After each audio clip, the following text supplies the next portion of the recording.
નમસ્કાર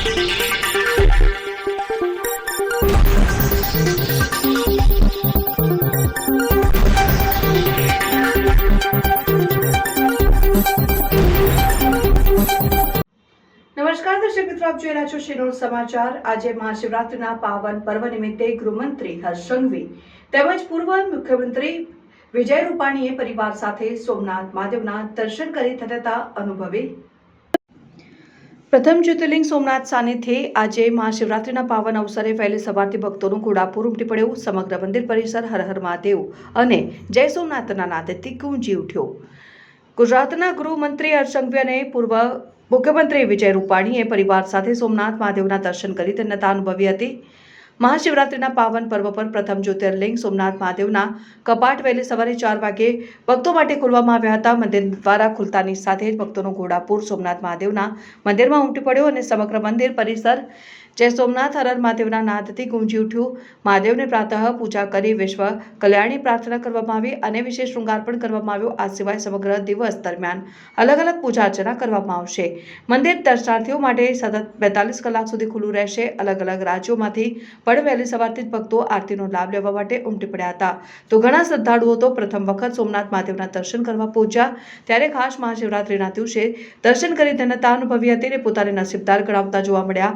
આ સિવાય ગુજરાતના ગૃહમંત્રી હર્ષ સંઘવી અને પૂર્વ મુખ્યમંત્રી વિજય રૂપાણી પણ સોમનાથ મહાદેવના દર્શન કરવા પહોંચ્યા, ત્યારે વિજય રૂપાણીએ પરિવાર સાથે દાદાના દર્શન કરી વિશ્વ કલ્યાણની પ્રાર્થના કરી, તો હર્ષ સંઘવીએ પણ રાજ્યના નાગરિકોની સુખાકારી માટે પ્રાર્થના કરી।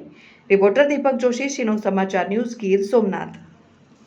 जैसे कि आप लोग जानते हैं, सोमनाथ पहले प्रथम ज्योतिर्लिंग है और मेरे पूरे 12 ज्योतिर्लिंग पूरे होने के बाद में मुझे फिर से ये भगवान ने अवसर दिया कि मैं आके इनके दर्शन कर सकूं, तो ये मेरे लिए बहुत सौभाग्य की बात है।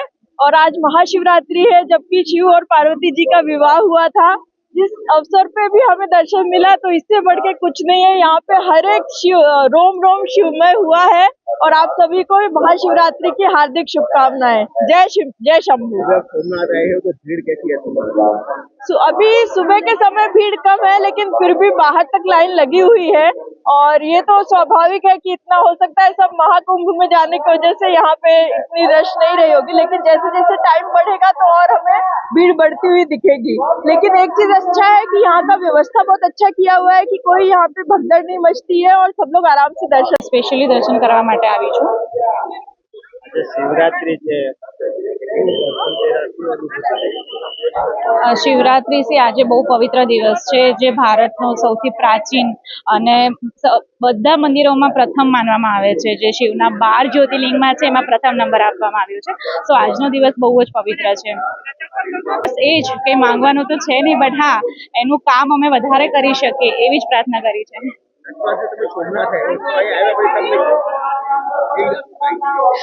ફીલ એવું થાય છે કે મતલબ આ જે ભક્તો છે એની ભીડ બહુ જ છે અને બધા બહુ જ શ્રદ્ધાથી અહીંયા આવેલા છે, બધા બહુ દૂર દૂરથી અહીંયા આવેલા છે। તો આજે જોઈને ખૂબ જ શિવરાત્રીનો પવિત્ર દિવસ છે। આજે દેશભરમાં સનાતન ધર્મ અને એની ખૂબ કુંભને કારણે લોકોમાં ખૂબ ઉત્સાહ પણ છે। આપણી હિન્દુ ધર્મ, પ્રાચીન સંસ્કૃતિ અને મહાશિવરાત્રિ પણ આ વખતે લોકો ખૂબ ઉત્સાહથી મનાવી રહ્યા છે, શ્રદ્ધાથી મનાવી રહ્યા છે। અને આપણે ત્યાં મહાશિવરાત્રિ એટલે ગુજરાતમાં સોમનાથમાં મહાપૂજા અને ભવનાથમાં જે આપણે રાત્રે ત્યાં સરઘસ નીકળે છે અને પછી દામોદર કુંડમાં સ્નાન થાય છે, આનું વર્ષોથી મહત્વ છે। અને સાથે સાથે શિવરાત્રિની પરિક્રમા ગિરનારની એનું પણ બહુ મોટું મહત્વ છે, એટલે એનો પણ ઉત્સાહપૂર્વક ઉજવણી કરવામાં આવી છે। કુંભને કારણે વાતાવરણ ખૂબ બન્યું છે, એટલે આજે પણ ખૂબ ભાવિકો શ્રદ્ધાળુઓ અહીંયા દર્શન કરવા આવ્યા છે। દર વખતે અમે લોકો પણ મહાશિવરાત્રિમાં ધજા ચડાવવા અને પૂજા કરવા માટે આવીએ છીએ। આજે ભગવાન શંકરની પૂજા કરીને, મહાદેવની પૂજા કરી અને બધાનું કલ્યાણ કરે અને ભારત વિકસિત રાષ્ટ્ર તરીકે આગળ વધે એવી પ્રાર્થના કરવાના છે। ગુજરાતના સૌ નાગરિકોને શિવરાત્રિની ખૂબ ખૂબ શુભકામનાઓ। આજે સોમનાથ દાદાના દર્શન કરી રાજ્યના સૌ નાગરિકોની સુખાકારી, શાંતિ, સલામતી બની રહે તેવી પ્રાર્થના કરી પૂજા અર્ચના કરવાનો અવસર મળ્યો. આ પ્રથમ જ્યોતિર્લિંગ આપણા સોમનાથ દાદાના દર્શનાર્થે આજે લાખો ભક્તો દેશભરમાંથી પધારી રહ્યા હોય છે. ત્યારે ખાસ કરીને આદરણીય મુખ્યમંત્રી શ્રીના માર્ગદર્શનમાં ગુજરાત એસટી દ્વારા વિવિધ સ્થળોથી વધારાની બસો મૂકવામાં આવી છે અને પહેલીવાર 3 દિવસનો શિવરાત્રિ મહોત્સવ સોમનાથ ખાતે ઉજવવામાં આવી રહ્યો છે. ખૂબ મોટી સંખ્યામાં ભારતીય લોકો આ ઉત્સવમાં જોડાઈ રહ્યા છે. દેશભરના અનેક કલાકારો આ ઉત્સવમાં ભાગ લઈ રહ્યા છે. સોમનાથ દાદાની અસીમ કૃપાથી રાજ્યનું ઉત્તરોત્તર પ્રગતિ થાય તેવી પૂજાને અર્ચના કરવાનો આજે અવસર મળ્યો. જય સોમનાથ. મહાશિવરાત્રિના પાવન પર્વે વહેલી સવારે 4 વાગ્યાથી જ આજે ભક્તોની ભીડ ભગવાન સોમનાથજીના દર્શન માટે ઉમટી છે. ત્યારે સોમનાથ ટ્રસ્ટ દ્વારા આજે વહેલી સવારે 4 વાગે મંદિર દર્શન માટે ખોલવામાં આવ્યું છે.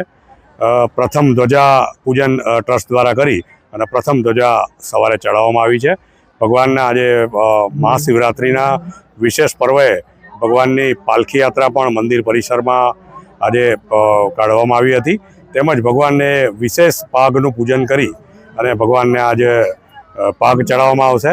ખાસ કરીને જ્યારે આજે મહાશિવરાત્રિના પર્વે સોમનાથ ટ્રસ્ટ દ્વારા છેલ્લા 2 વર્ષથી જે પાર્થિવ પૂજન સમુદ્ર કિનારે કરવામાં આવે છે એમાં પણ 2000થી વધારે યજમાનો દ્વારા આ પાર્થિવ પૂજન નોંધાવવામાં આવ્યું હતું અને લગભગ 3500થી વધારે લોકો આજે આ પૂજામાં જોડાયા હતા.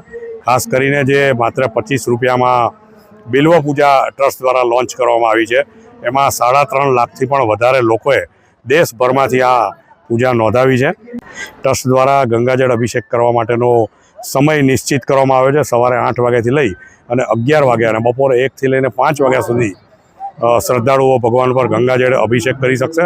તેમજ મોટી સંખ્યામાં લોકો આવતા હોય ત્યારે ઝડપથી પોતે ગંગાજળ અભિષેક કરી શકે તે માટે ટ્રસ્ટ દ્વારા એક વિશેષ પાત્ર બનાવી અને 50થી વધારે લોકો એક સાથે અભિષેક કરી શકે તેવી વ્યવસ્થા પણ ટ્રસ્ટ દ્વારા ગોઠવવામાં આવી છે. આજે 4 પ્રહરની શિવરાત્રિની પૂજા તેમજ મહાઆરતીનો લાભ પણ મોટી સંખ્યામાં લોકો લેશે. ખાસ કરીને મહાશિવરાત્રિએ આજે સરકારના પ્રવાસન વિભાગ દ્વારા પણ સાંજે 7 વાગ્યાથી લઈને સવારે 4 વાગ્યા સુધી સતત સાંસ્કૃતિક કાર્યક્રમોનું આયોજન પણ સમુદ્ર કિનારે કરવામાં આવ્યું છે. તેમજ ત્રિવેણી સંગમ પર સાંજે 7 વાગે મહાઆરતીનો પણ કાર્યક્રમ કરવામાં આવ્યો છે. આ દરેક ધાર્મિક આયોજનના સૌ ભાવિકોને લાભ લેવા વિનંતી છે. ખાસ કરીને મોટી સંખ્યામાં લોકો જ્યારે અહીંયા આવતા હોય ત્યારે ટ્રસ્ટ દ્વારા વિશેષ સ્વચ્છતાની વ્યવસ્થા પણ ગોઠવવામાં આવી છે. સ્થાનિક જિલ્લા વહીવટીતંત્ર, પોલીસ વિભાગ, નગર સેવા સદન સૌ સાથે સંકલન કરી યાત્રિકોને સારી રીતે દર્શન થાય, સ્વચ્છતા જળવાય એવી તમામ વ્યવસ્થા ટ્રસ્ટ દ્વારા ગોઠવવામાં આવી છે. ખાસ કરીને આજે એક સફાઈ માટે સ્ટ્રાઇકિંગ ફોર્સની પણ વ્યવસ્થા કરવામાં આવી છે જેથી કરીને જ્યાં પણ કચરો કે દેખાય ત્યાં ફોર્સ પહોંચી અને તાત્કાલિક સફાઈ કરી શકે. નામ નંદુબેન ભમર છે. ગીર સોમનાથમાં રહું છું. મૂળ અમારું ગામ જે છે રાયડી ગીર છે. બેન, આજે શું ઉત્સવ છે અને કઈ રીતે પારંપરિક પરિવેશ સાથે આપ જોડાયા છો એમાં? આજે મહાશિવરાત્રિનો પર્વ છે અને અહીંયા પ્રથમ જ્યોતિર્લિંગ સોમનાથ મહારાજ બિરાજે છે. એમના સાનિધ્યમાં અમે સૌ આહિર સમાજના ભાઈઓ બહેનો અમારો જે પરંપરાગત પહેરવેશ છે કે જે અમારું દેવીનું વરદાન છે એવો અમારો આ પહેરવેશ છે. એ પહેરવેશ સાથે જે પાર્થિવેશ્વર મહાદેવ પૂજા હતી એમાં અમે સૌ જોડાયા છીએ. દરેક સમાજ એવું કહેવાય છે કે જે સમાજ એનો ઇતિહાસ ભૂલી જાય છે એ સમાજ નાશ પામે છે. એટલે અમને જે મહારાસ હતો ત્યાંથી આ પ્રેરણા મળી અને અમે જ્યારે પણ પ્રસંગ મળે ત્યારે અમારું જે આહિરોનું સંસ્કૃતિ છે, અમારું જે કલ્ચર છે એ અમારી આવનાર પેઢીઓમાં જીવંત થાય એના માટે ઉદાહરણ પૂરું પાડી શકીએ એવા પ્રયત્ન કરીએ છીએ. પૂજનનો અનુભવ એ હકીકતમાં માનવ જીવનનો આ નશ્વર દેહ પ્રત્યે જે માયા આપણને ઉત્પન્ન થાય છે અને માયા આપણી પાસે ઘણા બધા ન કરવાના કામો કરાવે છે. આ પૂજનમાં એ શીખવા મળે છે કે કેટલા ભાવથી એમાં જ ઈશ્વરનું આપણે આહ્વાન કર્યું સોમનાથ દાદાનું એ મૂર્તિના સાથે એક ભાવથી આપણે કનેક્ટ થયા, એમની આપણે ષોડોપચાર પૂજા કરીએ અને પછી થોડી જ ક્ષણોમાં આપણે આપણા હાથે જઈને વહાવીએ છીએ. તો એ સમયે આ દેહની નશ્વરતાનો આપણને ભગવાન અહેસાસ કરાવે છે કે આ દેહ પણ નશ્વર છે, એ પણ આમ જ નાશ પામશે. એટલે જે સારા કાર્યોનું ભાથું છે, જે ષોડોપચાર પૂજા છે, જે અર્પણ કરવાનું છે, જે કંઈક દેવાનું છે સમાજને, એ અર્પણ કરતા રહીએ. હર હર મહાદેવ. મારું નામ છે કૃષ્ણા જોશી, હું છે સોમનાથની. અમે આજે પાર્થિવ પૂજા કરવા આવ્યા છે. ખૂબ સરસ વ્યવસ્થા કરી છે, બહુ સારો અનુભવ છે, બહુ સારી એવી વ્યવસ્થા છે. માટીનું શિવલિંગ હતું, ફ્રૂટ હતું, ફૂલ હતું, ચોખા હતા, ચંદન હતું, સારું એવું હતું, બધું હતું. બહુ સારું એવું દિવ્ય વાતાવરણ હતું. अनुभव तो ऐसा लग रहा था कि साक्षात सोमनाथ जी का दर्शन हुआ और आशीर्वाद मिला, और शरीर में और समाज में इतनी एनर्जी आई जिससे ये लग रहा था कि हम अपने समाज को, इस देश को, इस राष्ट्र को भगवान सोमनाथ जी के आशीर्वाद से और भी आगे बढ़ाएं. और सोमनाथ जी का दर्शन अपने आप में एक ऐसा दर्शन है जहां लगता है कि हम अपने जीवन के महान जो आदर्श है, सुविधा है, उसको हम प्राप्त किए.